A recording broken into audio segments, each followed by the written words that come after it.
एक औरत बड़ी कसरत से इबादत करती थी।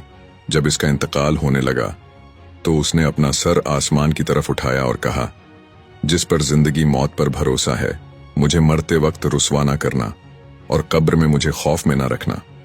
जब वह इंतकाल कर गई तो इसके लड़के ने यह तमाम किया कि हर जुम्मा माँ की कब्र पर जाता और कुरान शरीफ पढ़कर इसको बख्शता और तमाम कब्रों वालों के लिए दुआ करता।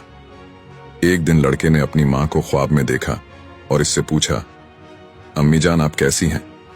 माँ ने जवाब दिया कि मैं अल्लाह की रहमत से कब्र में बड़ी राहत से हूं। रेशम के तकिया लगे हुए हैं, कयामत तक मुझे यही बर्ताव रहेगा। बेटे ने कहा कि मेरे लिए खिदमत हो तो कहो अम्मी जान। माँ ने कहा, बेटा हर जुम्मा के दिन मेरी कब्र के पास आकर कुरान शरीफ की तिलावत करते हो, इसको ना छोड़ना, और जब तू कब्रिस्तान में आता है तो सारे कब्रिस्तान वाले खुश होकर मुझे मुबारकबाद